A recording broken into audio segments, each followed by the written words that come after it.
There we go. Hey, everybody. Sorry for the short delay. We thought we were live, but we were not. But now we are. So welcome to the Invisible Museum Tour, sponsored by Royal Talents North America. My name is Jeff Olson. I'm the Art Education Director for Royal Talents North America, and I will be your co-host. Today, if you like or follow us on Facebook, reside in Canada or the U.S., you'll be eligible to win your very own set of Rembrandt oil paints. We have, as always, as our co-host, the exceptionally talented and honored artist and educator, Zhenya Gershman. Her work is featured in prominent and private collections, and she was created to create iconic portraits of Bruce Springsteen and Bob Dylan. I've seen the Bob Dylan, by the way. It's awesome. A recipient of numerous awards, including the Alex Award in Visual Arts. She's an art historian and educator and worked for over a decade at the Getty Museum, and her scholarly work is dedicated to uncovering new perspectives regarding the life and work of old masters, including Rembrandt and Durer. And some may be uncovered during this presentation. You never know.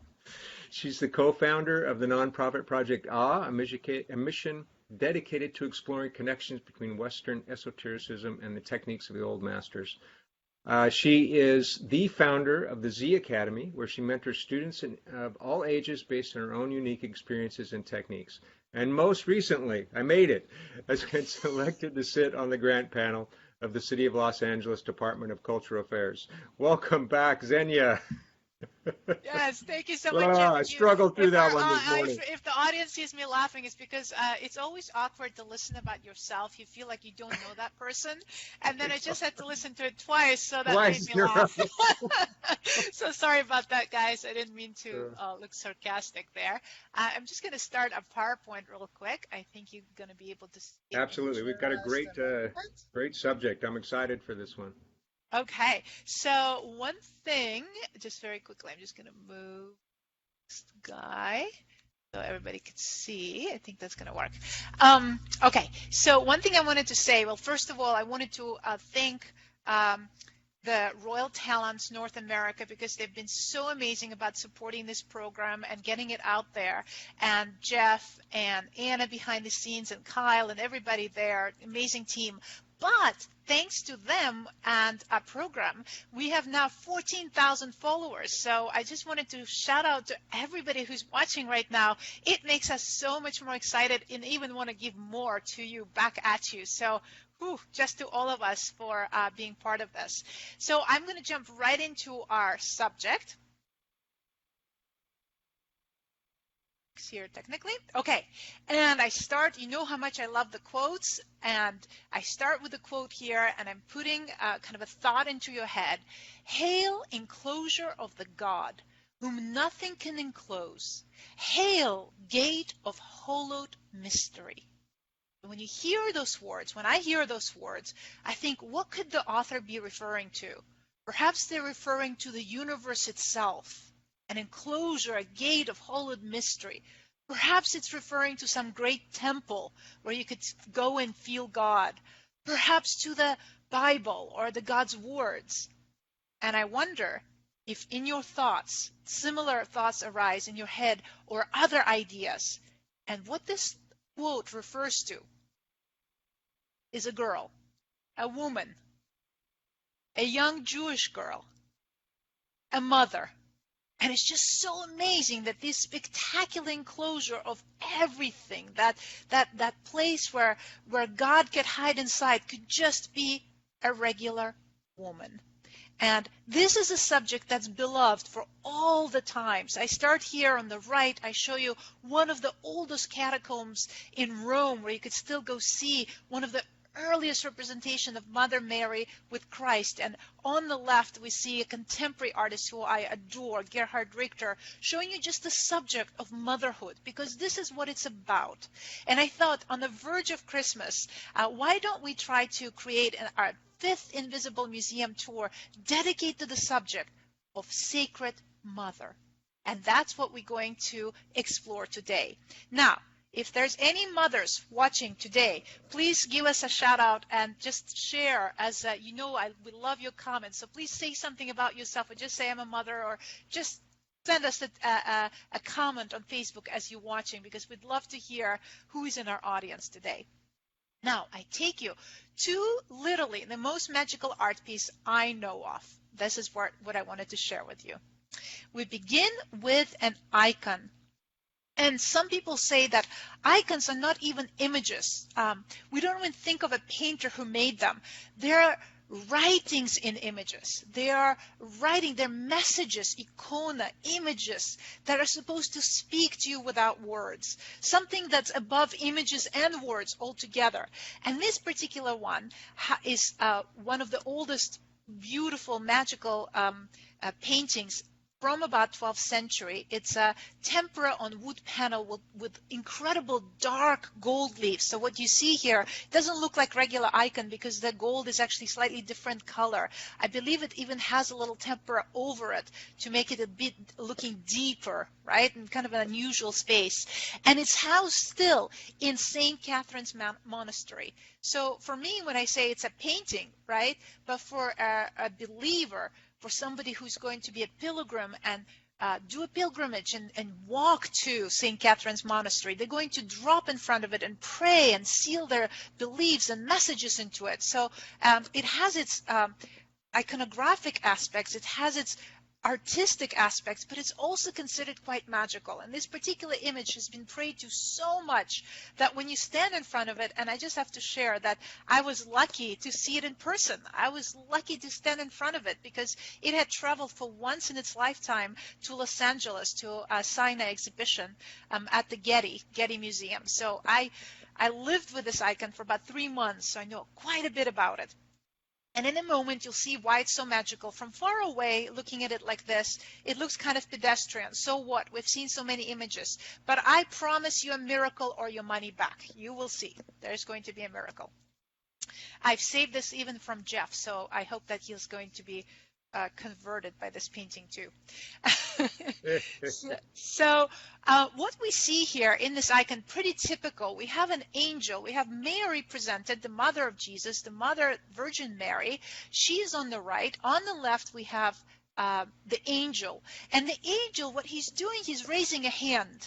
So what's really interesting in Greek Orthodox iconography, in Byzantine, what we call Byzantine iconography, when a person raises their hand, that means a symbol of speech. That means that character is speaking to you in the icon, that you should be listening. And as we see the angel raising his hand in the symbol of speech, we know what he says. The full phrase is, "Greetings, favored one, the Lord is with you."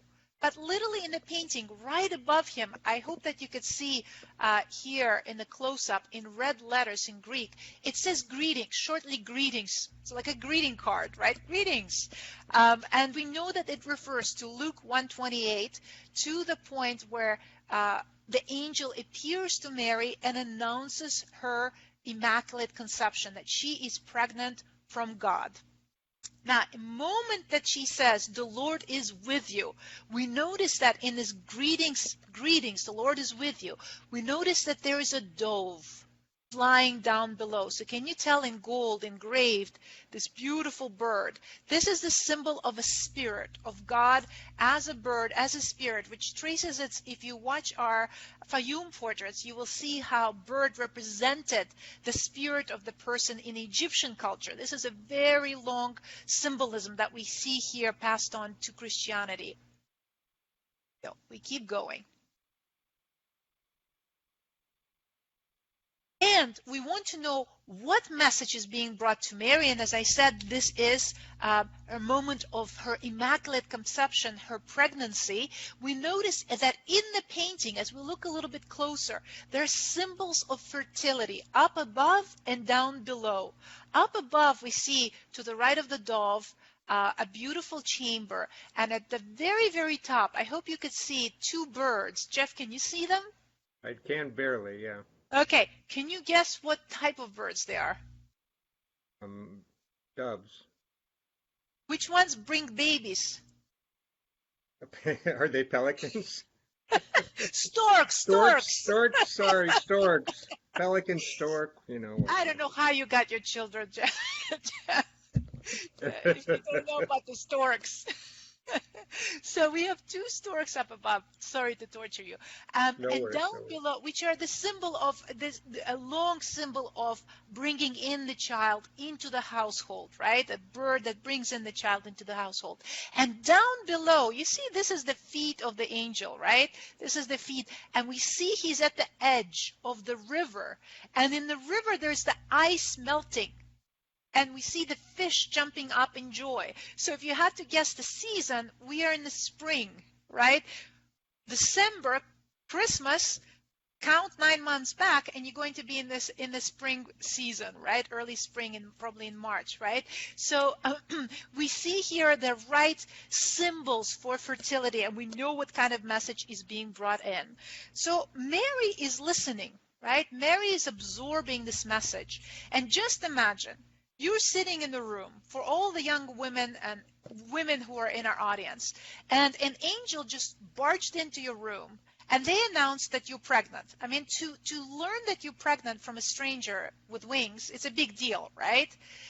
But to learn that you're pregnant from God, it's almost hard to conceive of, especially if you're a virgin. You have those three things going on, and look at how she's responding. She's actually responding with another sign. Her upper hand is upward with the two fingers pointing towards the angel. And that is the symbol. Remember the symbol of speech? The other hand of Mary is the symbol of reception. She is receiving. That means I heard you. I understood you. And you see kind of calmness to her demeanor, which is really incredible to me as a woman, as a person who's had a child. Man, this is really incredible to me. And then we notice that she's holding some strange object, right? And this is particularly interesting because what she's holding in, I wonder if you want to guess. But what she's holding, I'm not going to torture you. It's even harder than the storks. It's a spinner for wool. She's weaving, right? This is a wool spinner, a thread and a spinner.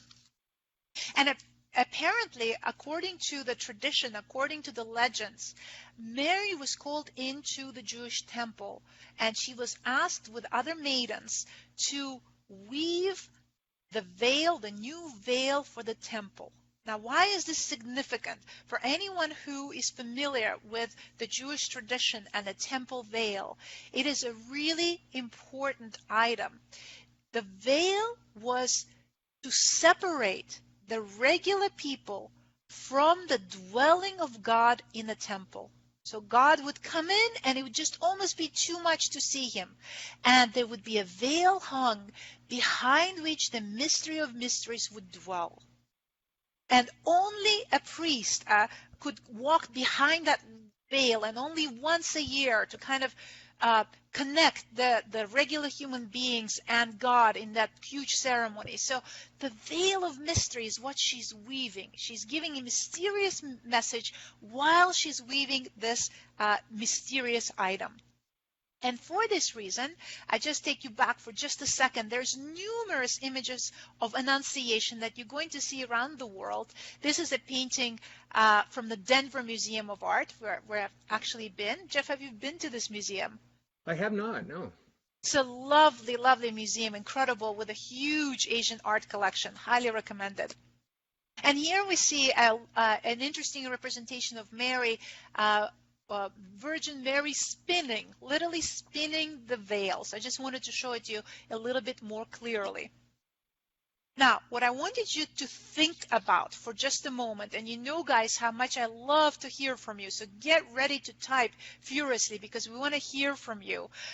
What does the thread is a very popular in fairy tales, in legends, in books, in literature, across times and periods. When we hear of the thread, what associations, what symbolism comes to your mind? Let's try to unpack it a little bit more together. And while you're typing, I hope we get a few responses. I'm going to start torturing Jeff. Jeff, what comes to mind when you see the thread? I'm going to guess wool, the Lamb of God. Ah, that's beautiful. Really interesting. Do you want to say a little bit more how that would connect? Well, the the lamb is a symbol of Christ throughout the history of European painting. The Lamb of God, it's symbolic of the crucifixion often, but it's also symbolic of Christ as a shepherd of the flock, which is all of us. So there's a lot of different ways to approach it, but it's Very a common interesting because image. right away, Mary becomes a mother to Christ, but becomes a kind of a symbol of mother for everybody, right? For the flock, for all Hmm. the viewers. Now, it doesn't have to be religious. If you are religious, that's great. If you're not, I'm not trying to preach. It's just a very interesting how this icon starts to function as the ultimate mother, right? And symbolically. Now, many fairy tales, while we're waiting for your answers, and Jeff, as soon as we have something, let's jump into that. But Okay. remember in Greek mythology, Penelope, waiting for her husband Odysseus. Remember that, Jeff, right? She's very beautiful, and it's not couth for the woman not to be married when she's young, and they think Odysseus is dead. So she keeps spinning the thread, the wool, her tapestry, and she says, I won't marry anybody until I'm finished with this tapestry. And every day she spins, and every night she loosens the threads. So that way she's able to wait for her beloved one, right? So if you think about thread as a kind of a temporality, right? A thread of life, something that connects us in time. That's another very interesting interpretation. Do we have any comments or questions? Nothing yet. Hey, I'll throw one more of you. There's Anarchy. Anarchy is a Greek personality. She's a goddess of fate, and she has been said to have woven the entire universe out of thread. Imagine that. Just think of, and that actually sounds like quantum physics. All right, if anything comes in, we'll jump into it, but I'm going to take you to the next slide. And I show you one of my three favorite characters. These are the three fates. Their names are Clotho, Lachesis, and Atropos. And they're so interesting in the metaphor as we continue to explore the metaphor of thread, because they have three functions. It's almost like 1 in 3. It's almost, if you will, like a female trinity. Clotho is the one that measures, she unravels, constantly unravels the cloth of life. So she is the one who decides, when is Jeff born? When is Zhenya born? When are anybody who's watching this? By unraveling the thread like Mary was. Lachesis measures it. She literally looks at the measurement and says how long your lifetime will be. And Atropos cuts it. You see the scissors in the image? This is from Florence Pitti Palace, an oil painting from 1500s. And she cuts the thread. She decides how long you live and how you will die. So very interesting metaphors. Just want to build on as you look at this image that Mary is receiving the idea that she's going to give birth to the child of God. She's pregnant. And in that moment, like the three fates, she's holding the string of life, if you will, right?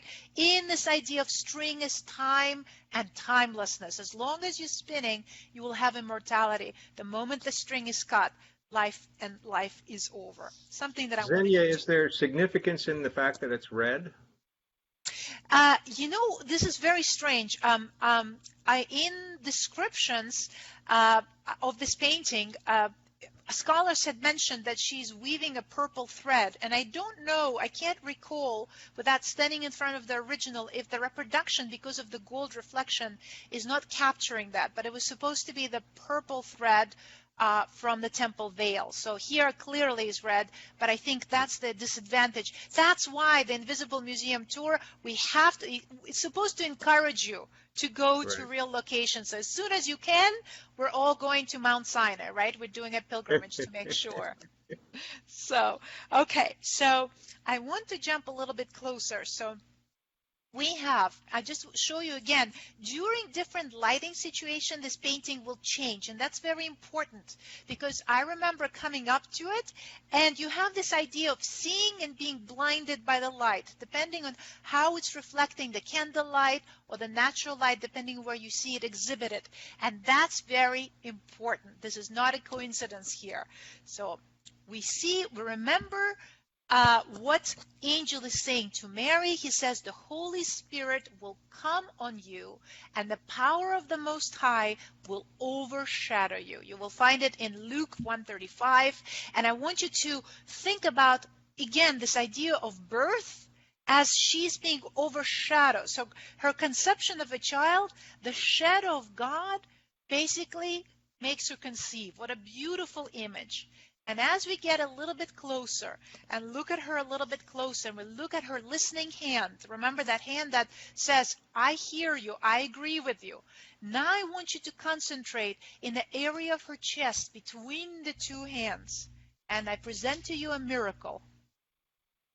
In that moment that we understand this, and you see a little baby develop like an ultrasound over her chest. Amazing. This is so mind-blowing when you stand there in person, because you literally don't see it, and once you see it, that's all you see.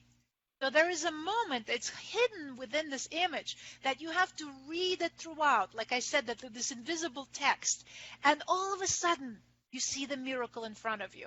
And that's the power of this icon.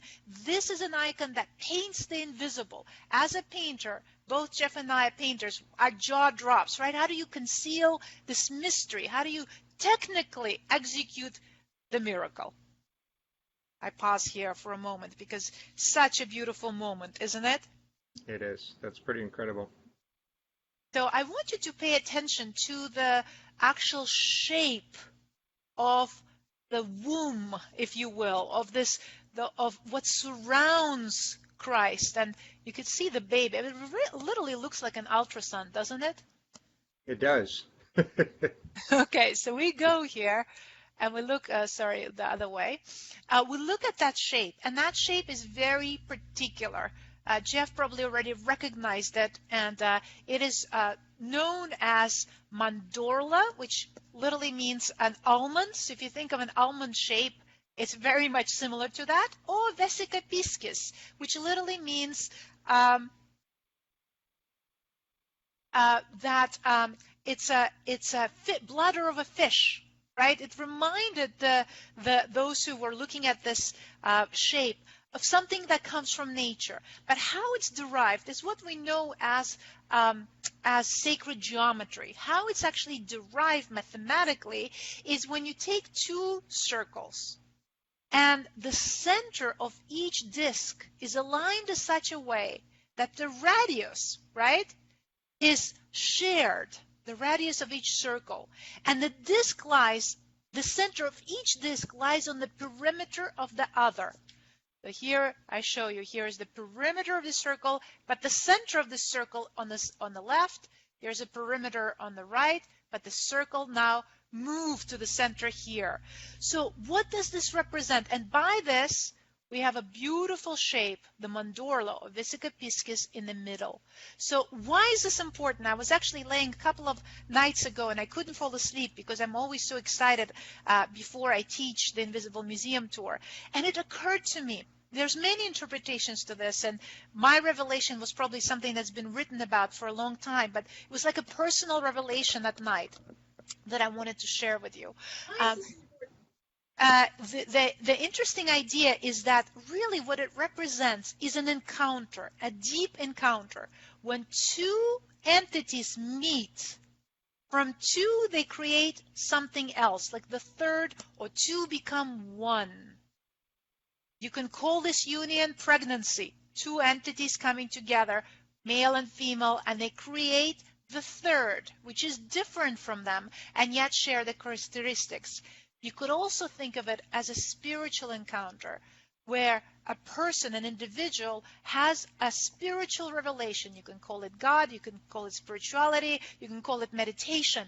But when two entities meet, there's the third one that occurs.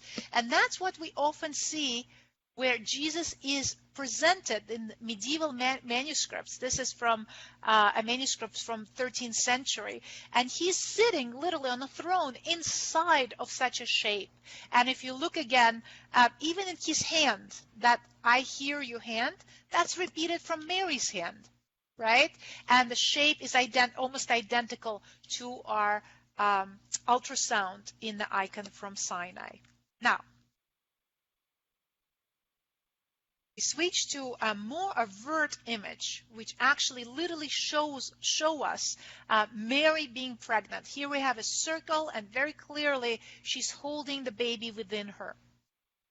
And the response that Mary gives to the angel just before what we heard, right?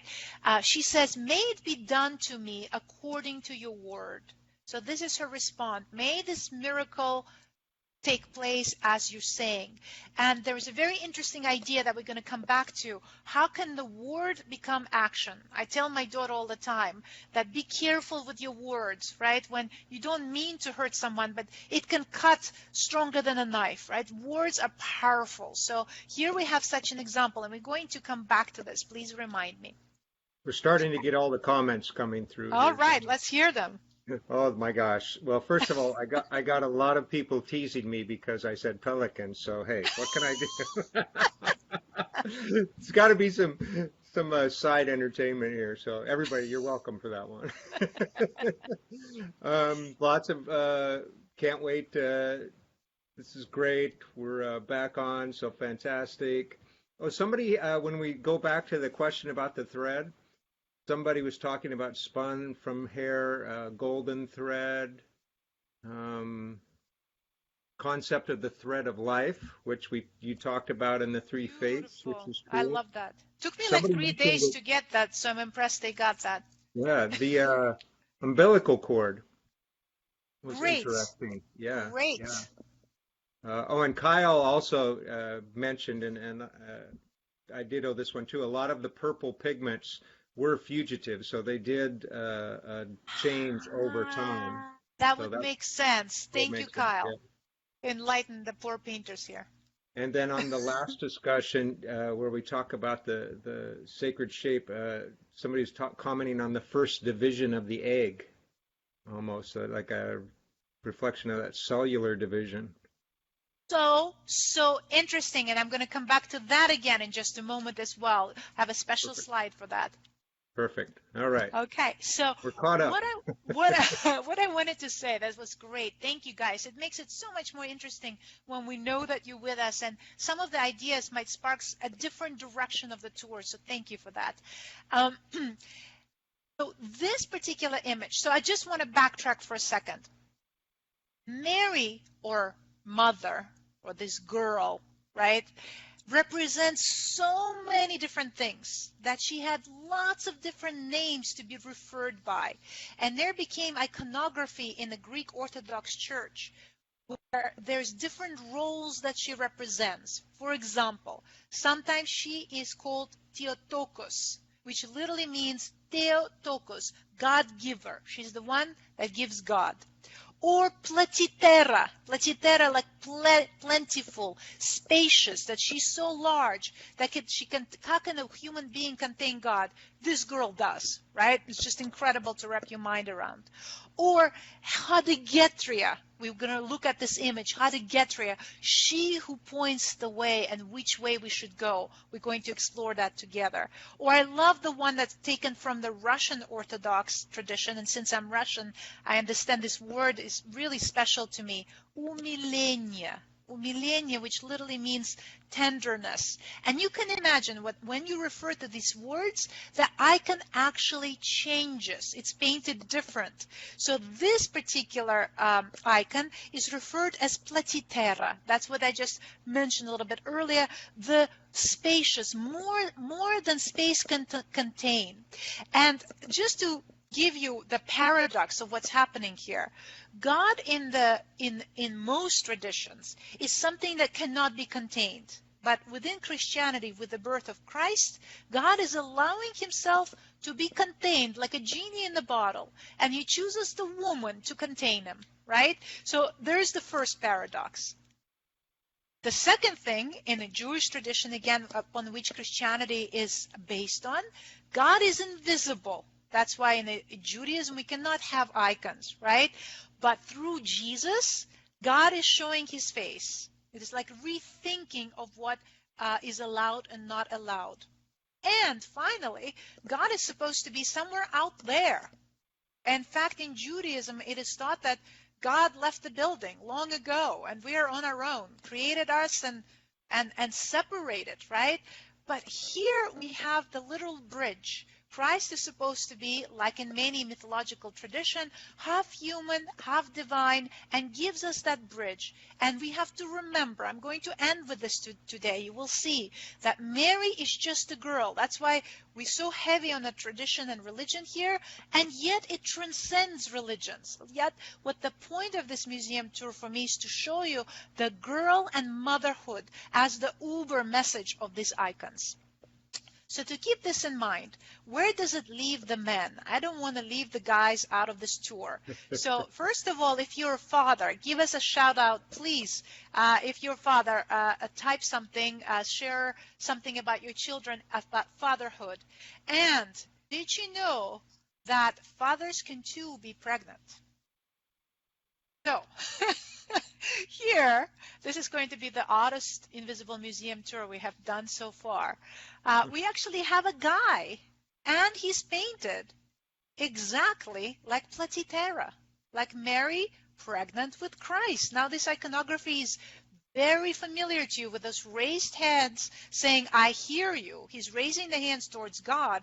Yes, I'm pregnant. I understand that. Within his belly, we see Christ forming, and he's carrying Christ within.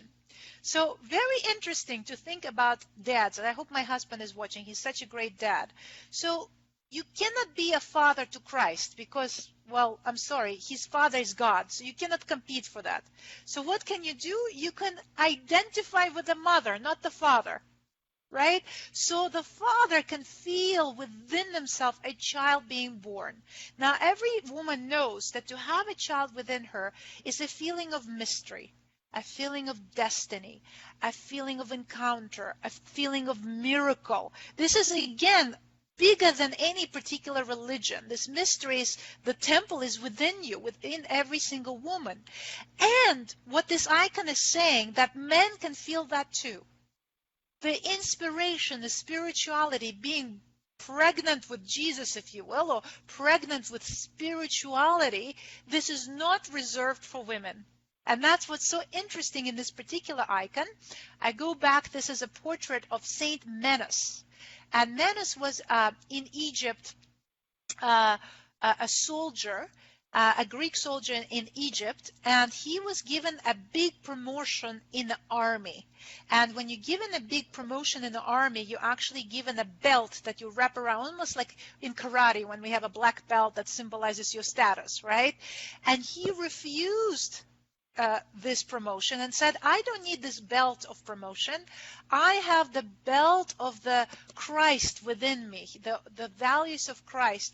I don't need any earthly promotion. For this, of course, he is immediately martyred and killed brutally, right? So, but we have this image of the man who shows that I feel Christ within me, and then painted in this very early, probably around 11th century Byzantine fresco. This is actually in the church of Saint Nicholas in Kastoria, Greece. And so I hope that we can get to travel and see that. But I just didn't want to leave out our guys. So wanted to share that with you. Jeff, do you feel included? We appreciate that. Thank you. So now I show you my absolute #1 favorite painting at the J. Paul Getty Museum here in Los Angeles. I have spent countless of hours taking many VIP visitors from all over the world, ministers of France, and from that to Jeff right here, when he came to visit LA, he was my VIP. And many hours just contemplating this incredible painting that was made around 1450 by an early Netherlandish painter, Dirk Bouts. Now, where have we seen this before? Does this look familiar? It's basically the same setup. So you can immediately name it that this painting would be called The Annunciation, the announcement to Mary about her being pregnant. Now we're going to go back to school. Let's play like high school assignment, right? What's similar, what's different? And sometimes the most obvious question is the most profound. So I really would like you to take a moment to quietly look at these two paintings and tell me why you know What's similar? How did you know that this is the same subject, but what had shifted? What is significantly different? And I really want to take a moment. And Jeff, if you want to start us from similarity or difference, I would love to hear your observation. Sure. I mean, on similarity, of course, we have the angel with the raised hand, so we know that they're speaking. That's great. The thing that strikes me the most that's different is we go from Mary on a throne to Mary in a bedchamber, kneeling or on the ground, maybe on a pillow, in prayer versus spinning the wool. So it's a different type of, it's more of a humble or a humility is in it that's different from the other. Jeff, just to piggyback right on that, do you see behind Mary on our icon from Sinai, inside there's a chamber that's open and there's kind of a bedroom inside. Right, it's right. almost like there's two ways to show her. And here she's outdoors, so her head is covered, right? Because the woman is outdoors. And here's a much more private image where she's uncovered, her hair is flowing. It's a very private image. But there is that bedroom, almost like we can walk into Bouts back there, right? On the other icon. Yeah, so that's another similarity. That's great too.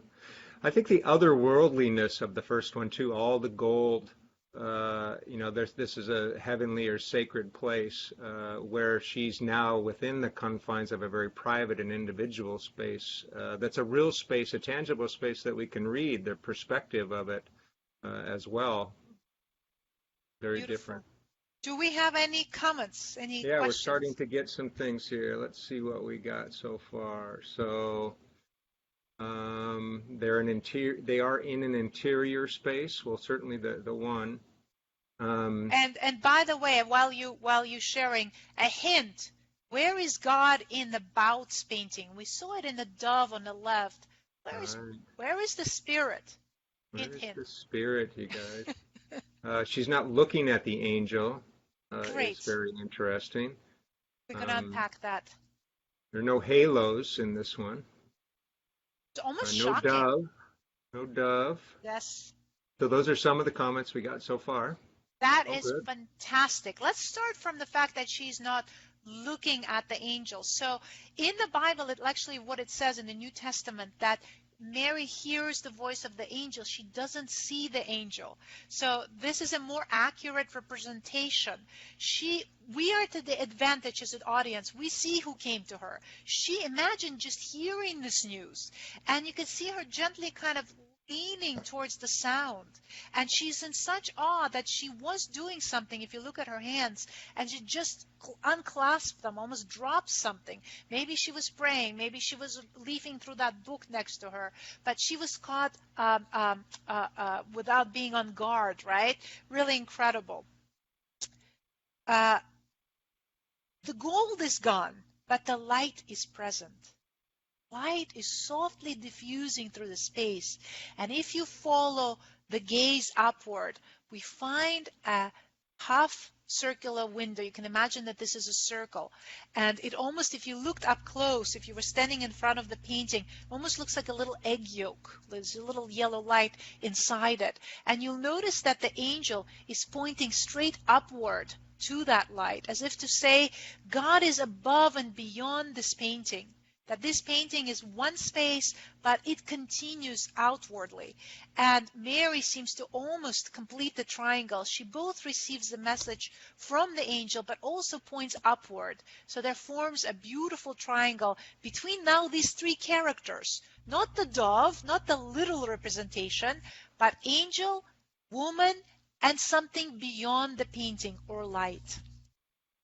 There's a comment from Sigrid, which I love, which is one of my favorite parts of this painting too, and that's the left hand, which is holding the drapery to the bed. Yes, and thank you for bringing this up. We're going straight to that hand. But before I do, I just want to point out selfishly my favorite detail really quickly, and that's that little red pillow.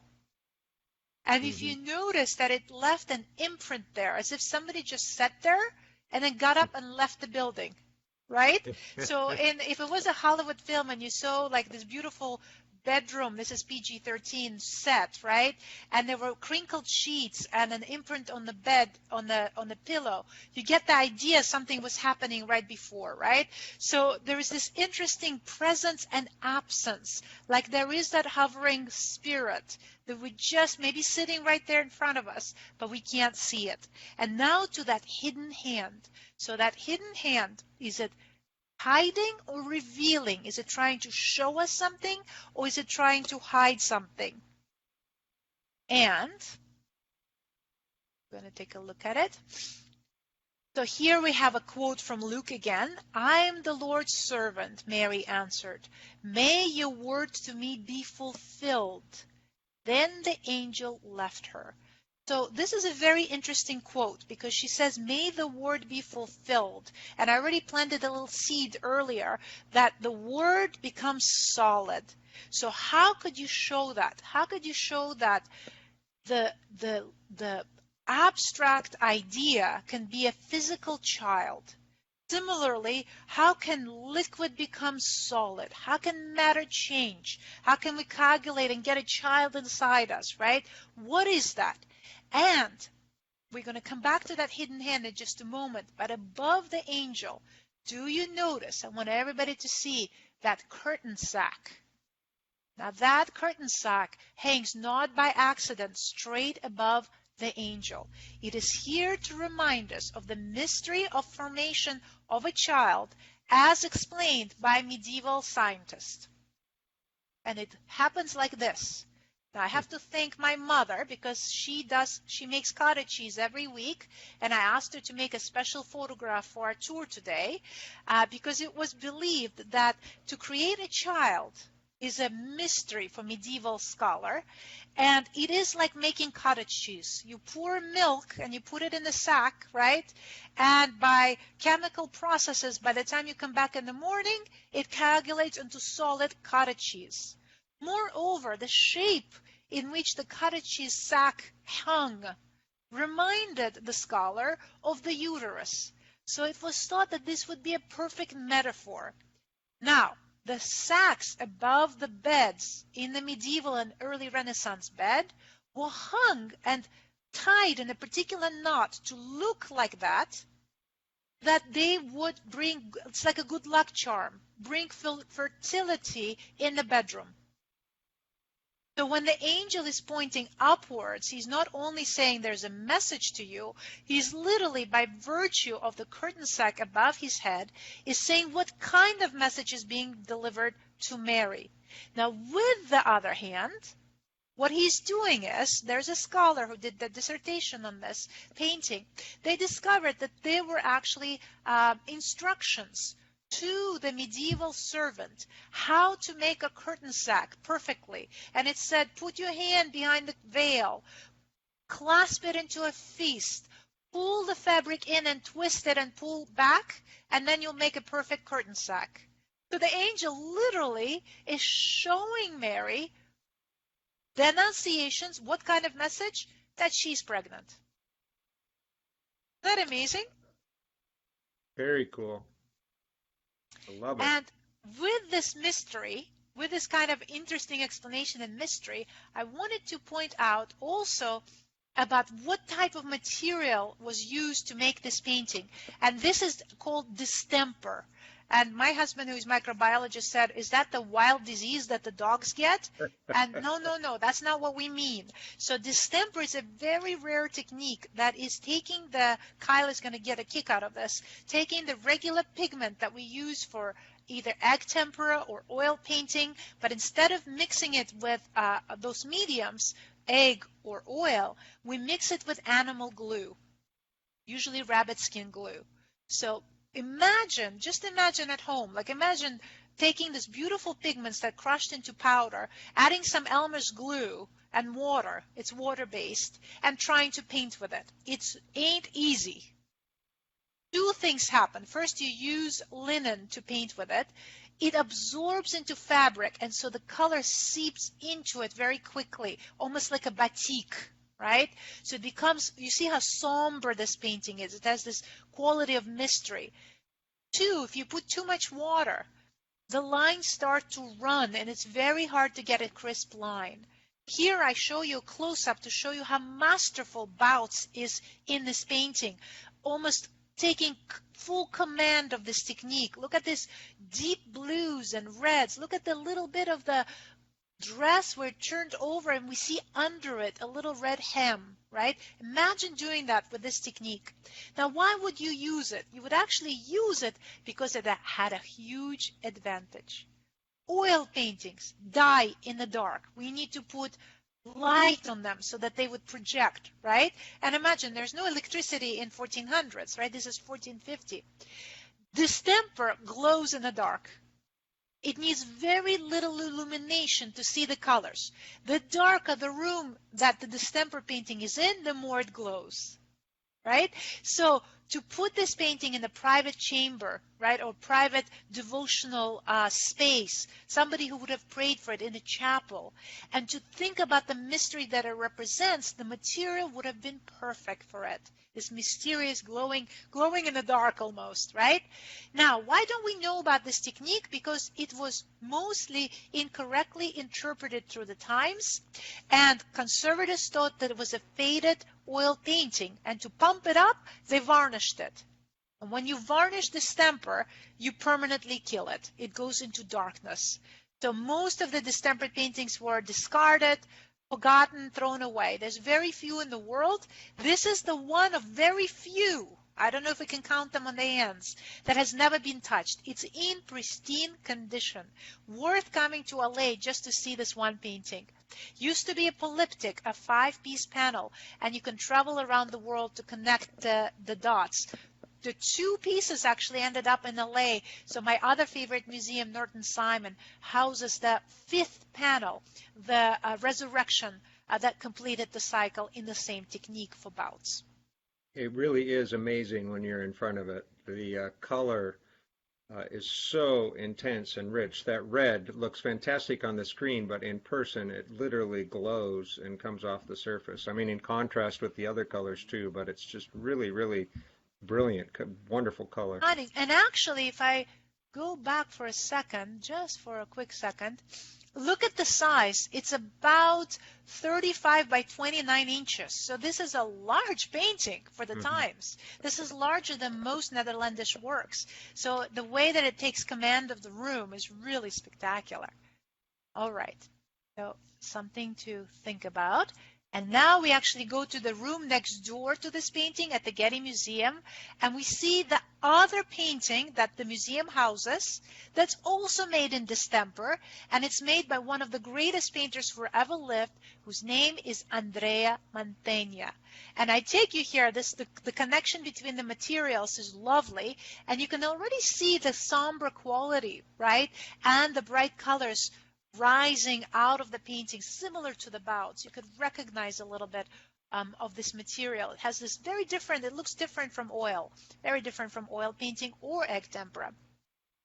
The reason I really bring you to here, because this is another capacity that we see Mary in, and that is when she's already given birth to Christ, and this is a mother who's proud of her child. There's nothing like the feeling of showing off your baby, and so I thought that this would be another subject that we should consider.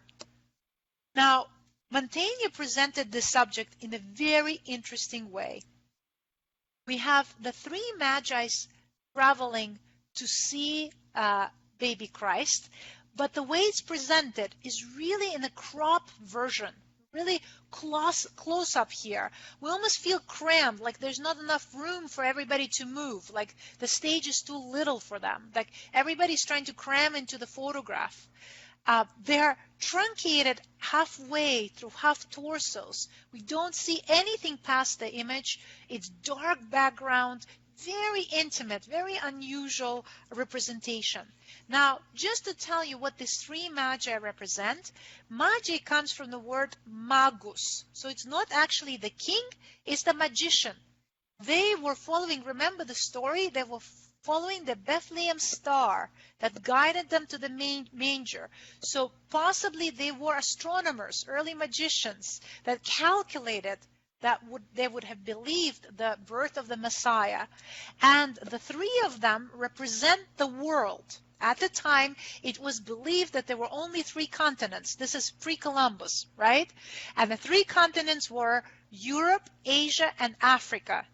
So very quickly, these three astronomers, or magus, became to represent the 3 kings. But this is already a later interpretation. So the 3 kings from the 3 continents are coming down to honor this baby.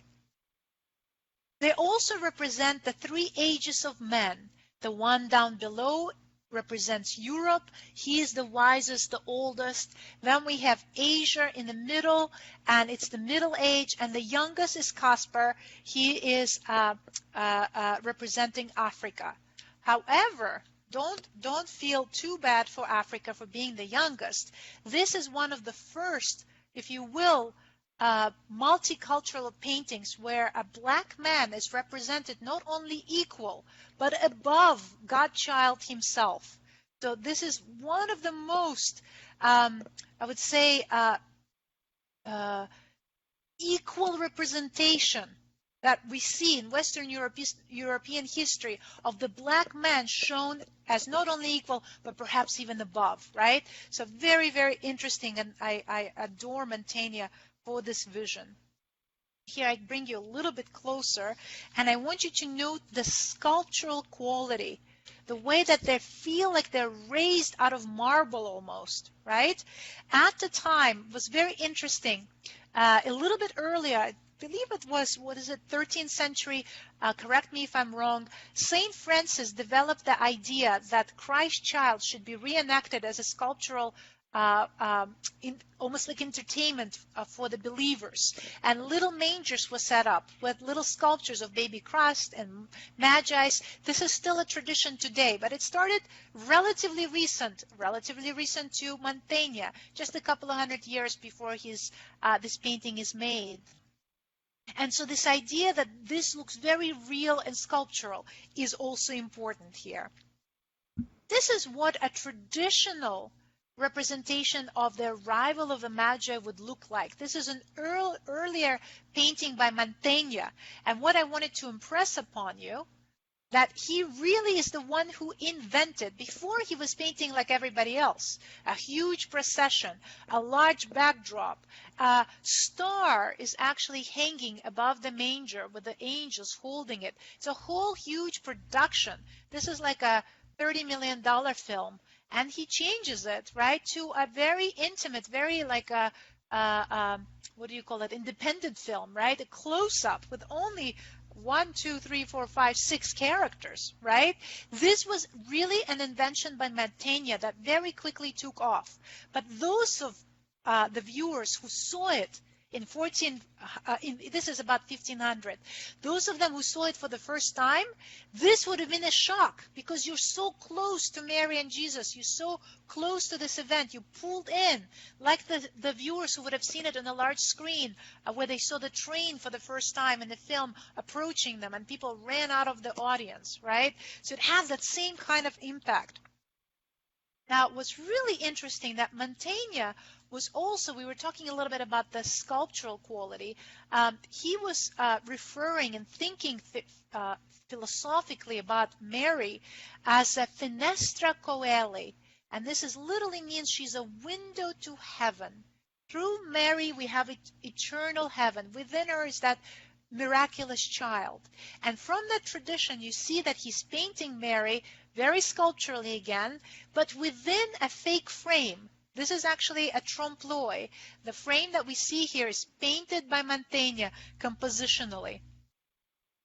And you see here how Mary is even leaning out of the frame towards the viewer. We're starting to share the space with the Holy Family.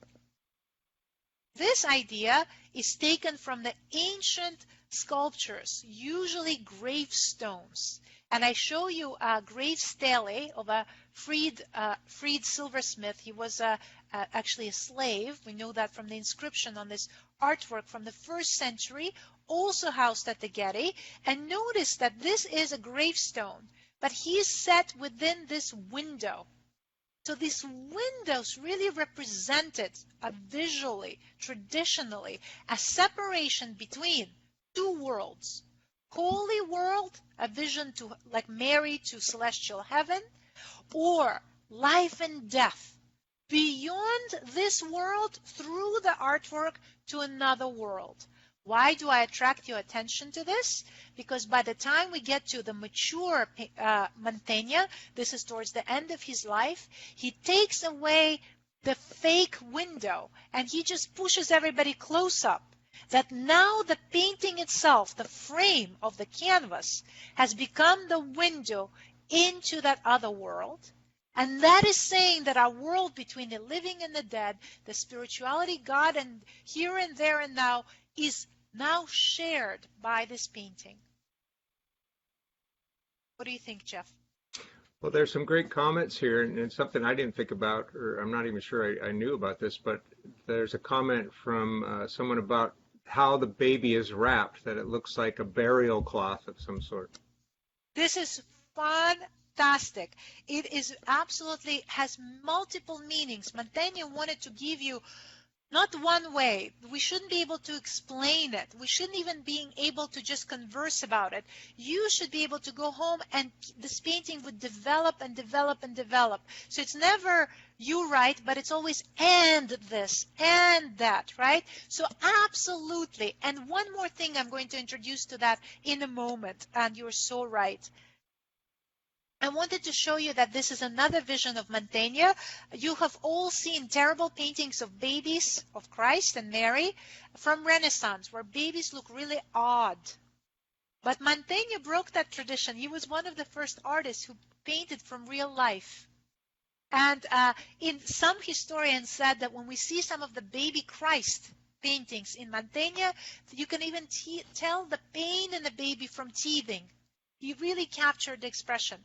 He also invented, here I show you a distemper on linen from Berlin, from Gemäldegalerie Museum.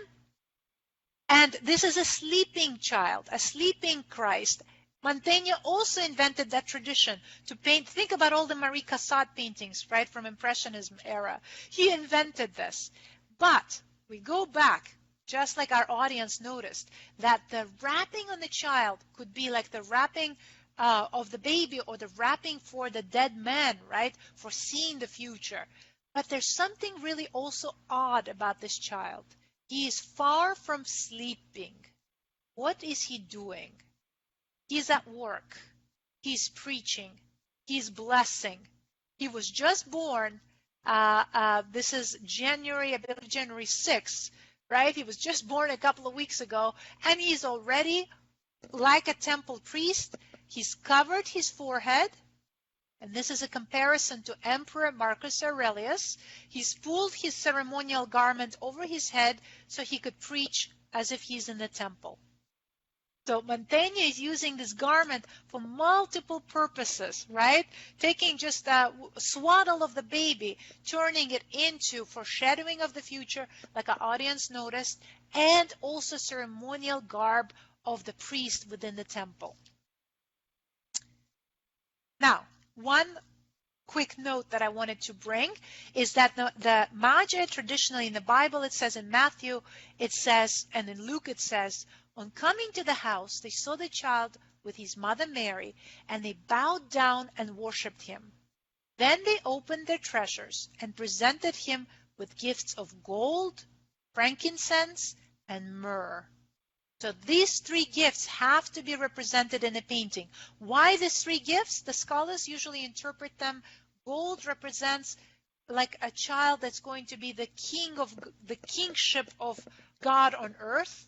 The frankincense is basically the aroma that you would find during religious ceremonies in the temple. So that brings in the miraculous ceremonies of the temple. And the myrrh is the embalming that you use for the body. So the future embalming of the body of Christ, but also for anointment of the Holy One.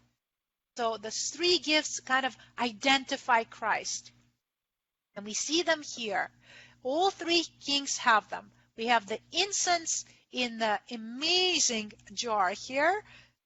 This is jasper, made out of jasper. And we have the agate stone here that holds the the myrrh, and the gold is presented in the most amazing jar. And I want to show you the close-up. So this is a blue and white wine cup from the Ming Dynasty. And in that cup, the gold is presented by European magi. So what is the significance of this?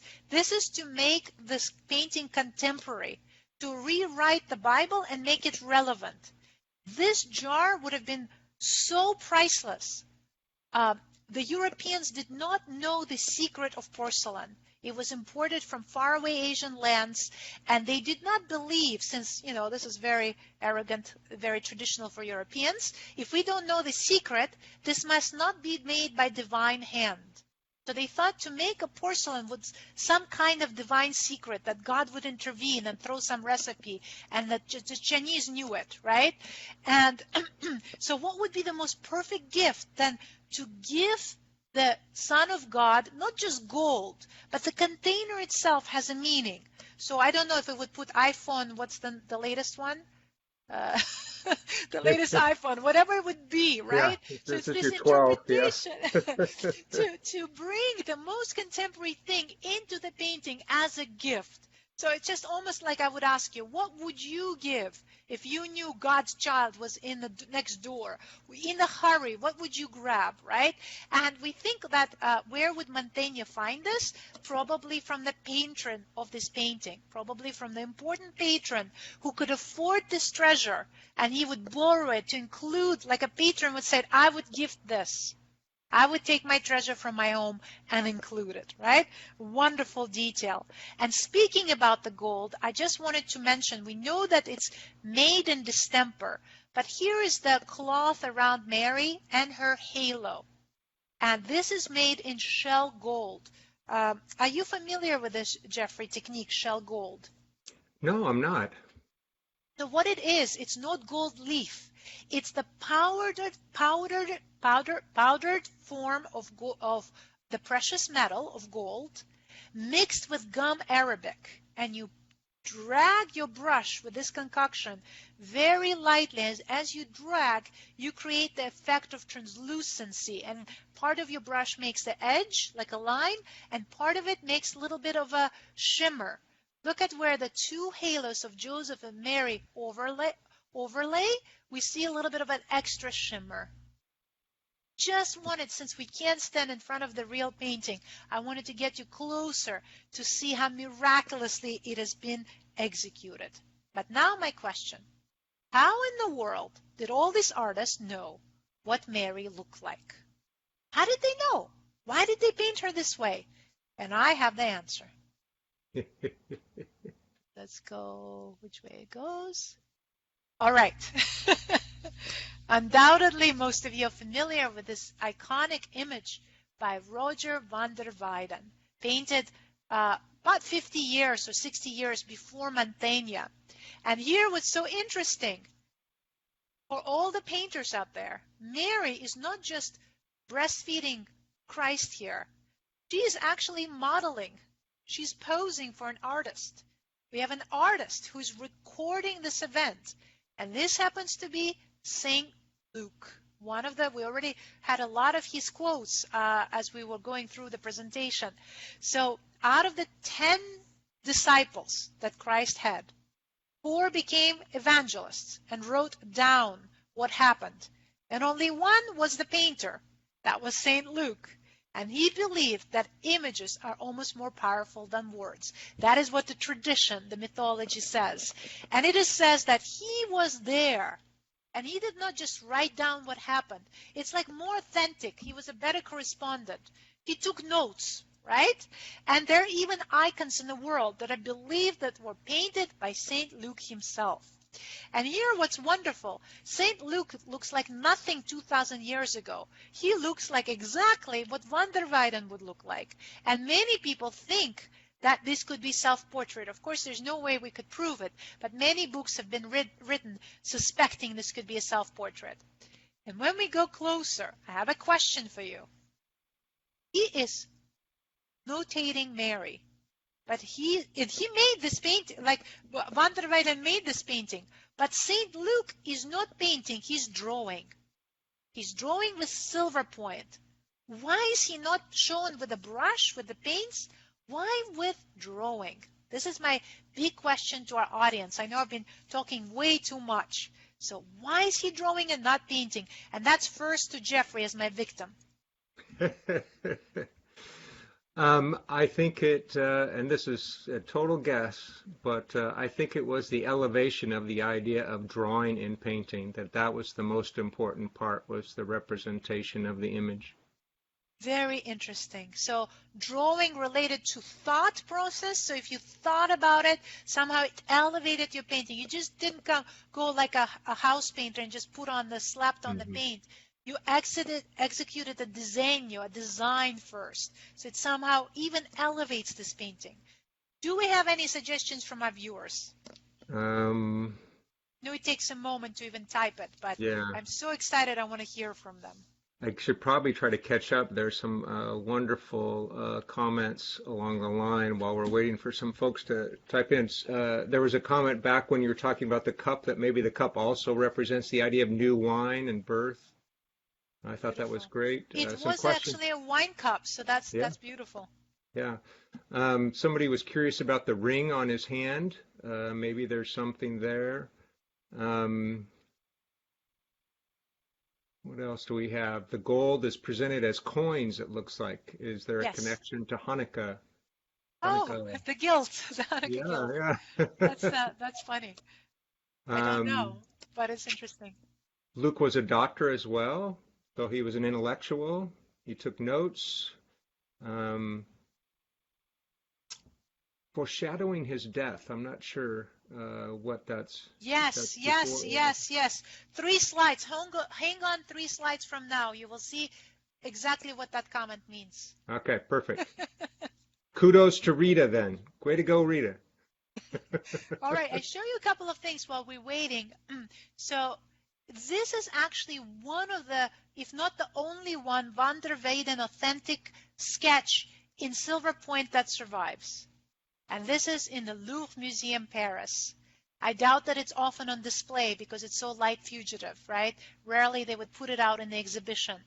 And if we look at it next to Mary, right, we can actually see that Van der Weyden himself uses this process like Jeffrey intuited, right? First disegno, design, concept, then the painting.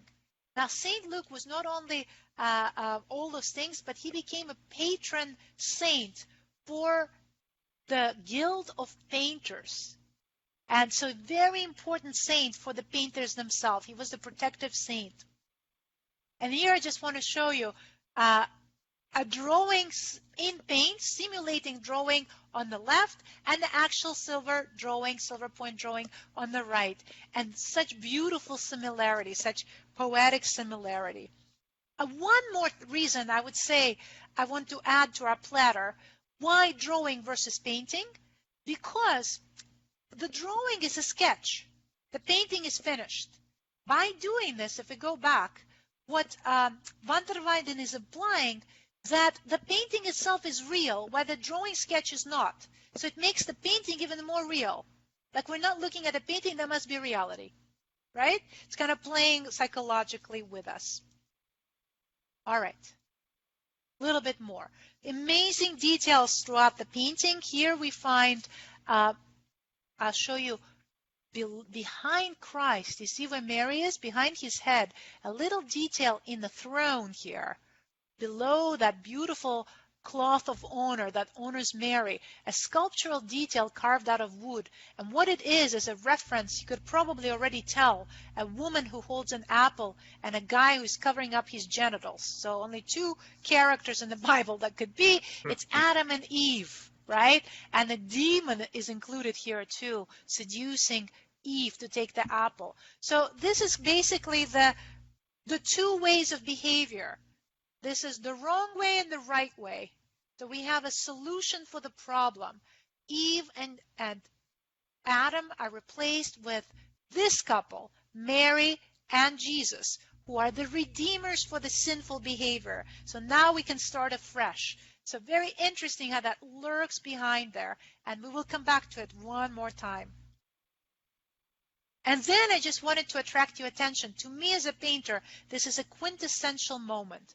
You see those two characters in between the two columns, and they're looking out. And my big question to our audience today, type fast, because we can't wait to hear from you. Here it comes. Why are they looking at the landscape and not at Jesus? That blows my mind. Why aren't they looking at the miracle that's happening behind their backs? Do they not know it? Are they blind? Do they not see it? What's happening here? I wonder if we can get a couple of responses. But in the meantime, Jeff, what are your thoughts? You got me here. But, I'm only going to be speculating again here. But Let's do it. They also seem to be pointing at the building or buildings that are back in the background. So I'm guessing there may be some symbolic meaning to that as a destination or as You're where too they smart. came from. I'm not playing with you anymore. Do we have any other comments before we piggyback right on what Jeff said? Well, there's always pelicans. It could be a pelican up there. Any moment. So while we get these comments, and they may just add on to what I'm saying, but without wasting too much time, the idea of looking is at the heart of painting. This almost double emphasized that we should be looking carefully at this image that's full of surprises. We haven't even scratched the surface of this amazing work of art. It would take hours to untangle it. So the actual looking, the act of looking. But then, who could see Mary and Jesus? They're almost invisible, like that angel. So where should you look for God? Because look at these characters. They're definitely Renaissance. They're not in Christ's time. They're not in togas. So they couldn't be seeing Jesus because that's any antichronistic, right? It's against, it's not chronological, outside of time. Where could they find Jesus? In nature. If you look, the idea in early Renaissance was that if you contemplate nature, you would connect with divinity, you would connect with spirituality. And they were even special. I don't know if we have any people who like meditations in the audience, special meditative practices that were based on staring. And then when the image would start to open up and show you other dimensions.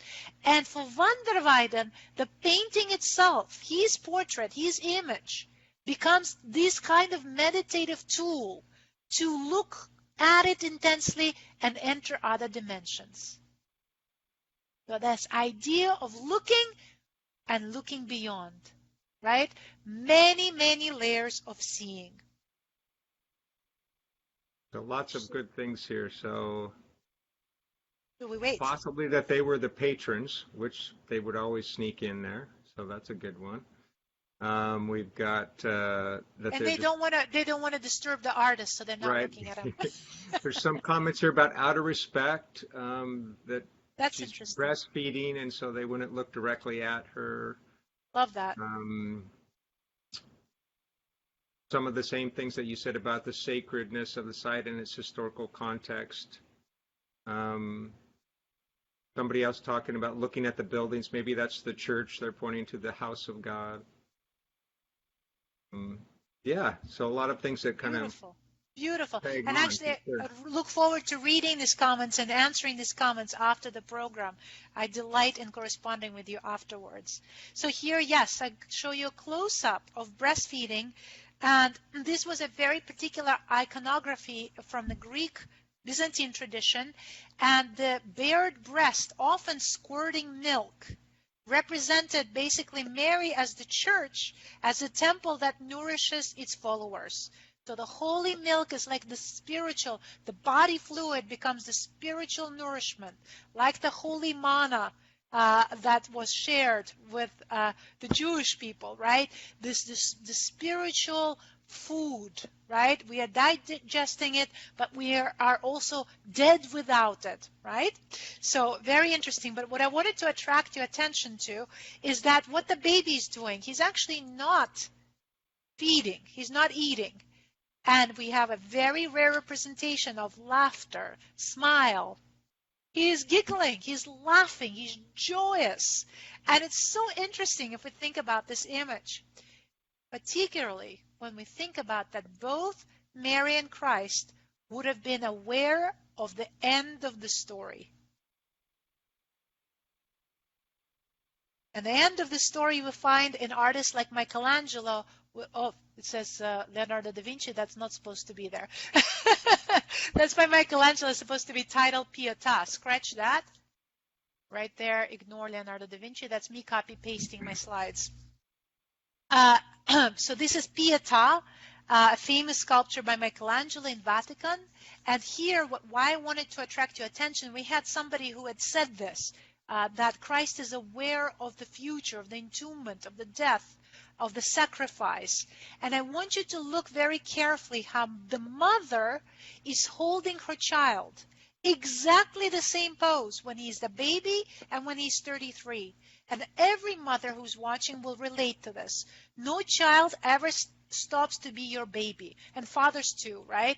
No child, they're always our baby. And to know that in the happiest moments, where Christ is giggling and acting like a baby, and Mary is so gracious and happy with her child, but at the same time they're aware of the end. This is the paradox, the beauty and the profundity of this image as well. So I wanted to almost end. This is pre-dessert. I know time is ticking, but in 10 minutes, I promise I'll wrap it up. Almost end with the most, considered the most miraculous Madonnas of all times. And we already had a pregnant man, so I thought we should definitely include a black Jesus, right? We have everything out of the ordinary in this presentation, and there are actually about 500 icons that show Mary and Jesus being black. And there's many speculations and much written about it, but in the end, we don't have the artist or iconographer explaining it to us, so we have to make our own opinion. This particular black Madonna is housed in the Jasna Gora monastery in Poland. It is really treated as a miraculous icon. It has stories that date back to early Renaissance. I have it here to remind myself of the numbers that it was estimated in 2011 that 3.2 million pilgrims from 80 countries around the world went to the shrine to see it, out of which almost 150,000 reached the monastery by foot. And the believers are expected, when they reach this icon, to drop on their knees and to actually cross the threshold, crawling on their knees out of the respect in front of it. It is considered so miraculous that it defended Poland in Renaissance, and it was said that that very few, let's see if I have my numbers here, if I find them, 70 monks defended the monastery and saved these icons from destruction from 4,000 soldiers who were invading. And ever since Renaissance, the king of Poland proclaimed the mission of Poland is to protect Mary from then on. So really an incredible icon. This is the place where it's housed, just to give you an idea. A somber monastery from the outside and a really beautiful space on the inside. And this icon is referred to, I mentioned in the very beginning that Mary had many names and many roles, as Hodigetria. So Hodigetria in Greek is one who shows the way. So here she's not compassionate, she's not nourishing, she's not accepting, she leads the way. Where does Mary lead the way? If you look at her hand, she's pointing to something. Can you tell what she's pointing to? It's hard to make out in the image. So in a way, you could say that she's pointing both to her heart and also to her child, right? So she's pointing us within herself to Christ, to the path of God.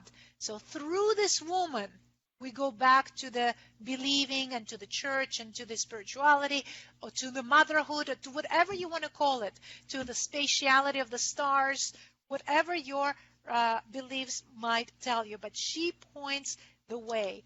And what I wanted to point out, and forgive me for not the greatest images, but this is very hard to come across on the internet. Because of its holy nature, you're not allowed to take pictures in the space. So whatever I found was the best I could do. But on her face, on her beautiful black face, you'll notice that she has scars. And this is very interesting. You'll see particularly these two large scars. For centuries, they were attempted to be restored and preserved and taken away, but the restorers never succeeded. And of course, it was attributed to miraculous nature of this icon. First of all, it is believed by many that it was painted by Saint Luke. So I wanted to include this image because we had just looked at Van der Weyden. It is actually painted. I'm kind of excited, so I have to calm down. It's painted on the wooden support, like every icon. But icon in the back has to have reinforcement bars, right? Jeff, you're familiar with how that's constructed. This one doesn't have it. And for that reason, it was believed that this must have been a piece of furniture, a tabletop that either probably Joseph had made, Jesus's stepfather, if you will, right? Or the husband, the official husband of Mary. And that Luke would have been there, would have ripped the tabletop or taken it from the construction from the office and would have painted the icon straight on it. And this is considered the proof that this was done by St. Luke. Anyway, the monastery was attacked many times, and at one point the adversaries stole the icon, put it on the caravan, but the horses would not move. The legend said the horses refused to go. So pretty soon the soldier realized that that's the issue and threw the icon on the ground.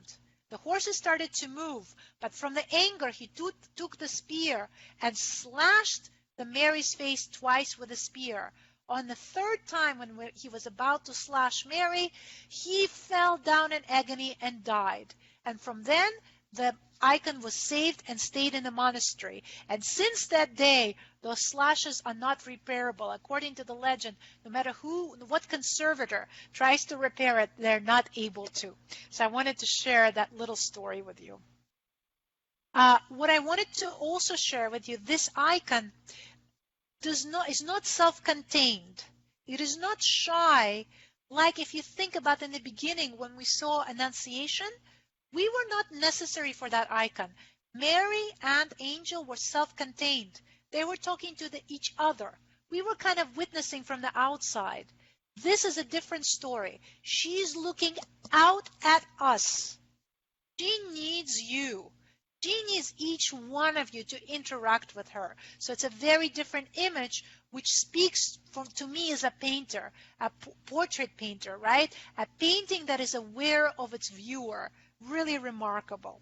And now we wrap with the very last image with the dessert. Are you ready? Yes. This is amazing painting. The empathy on her face is just incredible. Amazing, right? And again, there are lectures and lectures that we could go on all the iconography that's within it, but we just need to wrap up. So I finish with you with one of my most favorite paintings in the world that I was lucky to witness in person in the museum in Messina, in the small regional museum of Messina, and it's the Adoration of the Shepherds by the Caravaggio. And what I want to present to you, that it's perhaps the most contemporary, the most daring, the most up-to-date image of Mary and Christ that I have ever seen, and I will show you why. The Adoration of the Shepherds comes from a different story in the Bible. It is not the Magi. Let me just go back for a second. And it is told, I believe it's told actually by Luke. They heard the voice, let me see if I have it in the notes. They heard the voice of the angel. The angel also came to them and said that the baby Christ, the Messiah, was born that day. So the Magi rushed to see him on the day of his birth. So unlike the Magi who traveled and followed the star, and it took them a couple of weeks to get to Mary, they're seeing Mary giving birth basically a few hours after, right? So it's a very different representation. And I bring you here to a quote from the Genesis. So we're going to actually to the Torah or the Old Testament, and here from the beginning we have, I will make your pains in childbearing very severe. With painful labor you will give birth to children. So this is God speaking to Eve. Making children will be painful. And to man, to Adam, he prophesies, he says, by the sweat of your brow you will eat your food until you return to the ground, since from it you were taken, for dust you are, and to dust you will return. So these are very somber messages. And what I want to show you, what's daring about Caravaggio, is that's what he shows in this painting. He doesn't show us the glorifying moment, but he shows the humanity of Mary and Jesus. They are human. And here in the painting, in the foreground, even in front of Mary, we find a basket. Inside the basket, there's a very simple meal, basically a loaf of bread. And next to it, we see the instruments of labor, showing how difficult it is to obtain the bread, how difficult it is to grow the wheat. And then on the left, I show you here Mary, who's actually prostrated on the ground. She's not on the bed. She's not on the throne. There's no cloth of honor. The clothes around her are not golden, but black and blue and dark and dirty. She had just given birth, and as we know, this is a very laborious, painful, and difficult process. And that is how we see her, barely surviving, green almost, turning green from the labor. And then we see the shepherds, who are actually not the fancy magi representing the world. They represent the local Jews, the local people, the people of the earth, the people who work hard. They have dirty hands and dirty feet, and they lost their hair, and they look smelly and sweaty. And yet they're in awe, and there's a kind of a glow that's coming from within them. So this is typical Caravaggio. He's going to make everything down to earth and as human as it gets, and still find something beautiful in the pedestrian and the everyday. And this is me. I wanted to show you in the museum. These are illegal photographs. Forgive me, the Museum of Messina. And so this was a treat looking at these close-ups because you can't find it on the internet. And I wanted to show you the magnificent scale of these paintings. We have gone from TV size to cinema. This is real cinematography, and this is maybe the most beautiful display in the world, where only two paintings in this dark, huge room hang, both by Caravaggio. One is the raising of Lazarus, and one is the adoration of the shepherds. One showing the birth, one showing a rebirth, right? A man who had just died, and Christ will rise. The feeling that you get inside that room, I cannot describe you. I mean, there is no church that will give you as much energy as that little corner. I just wept there and cried, as you could see me there on the verge of ecstasy. And I wanted to end our tour together by the most amazing detail of the painting. So this is one of the Magi's. The leg that you see in the front, with that beautiful blue cloth that darkened a little bit more black. This is Mary's foot. She's barefoot, right on the straw on the cement floor or the stone floor. So imagine, she's just given birth on this stone floor with just a few straws for her bed. And the Magi, here's our final question. Prepare to share. Why is the shepherd is stepping on the stone? Why would Caravaggio paint such an odd detail? What could the stone symbolize? This is where we put the music, like the Who Wants to Be the Millionaire. You know, I looked at this painting, and as you were talking about it, it made me think of Caravaggio's other great masterpiece that hangs in the Louvre, The Death of the Virgin. And what a great partner it would make next to this painting, because there are so many similarities. And it's interesting that you point to her feet at the end, because that was what was so controversial about the death of the Virgin, of her feet, sticking out, projecting out towards the painting, barefoot and dirty. But a great compliment the two would make together. Caravaggio, just wonderful of telling it like it is, right? Exactly, exactly. In that painting, if you remember, the controversy was that he found a prostitute, a dead Right. prostitute that was murdered, and That he been in was, the river, yeah. yeah, that he was trying, and that was just like, how could you use that as a How could model? you But do he it? Yeah. wanted to make it real, right? So we've got some good answers here, and I think they're correct. Of J.M. Hansen, Rita, and Linda all are talking about the stone being the symbolic of the church, the cornerstone or the church that Peter is to build. So why would the stone be the church? Let's unpack that a little bit more, because the stone is the strongest material.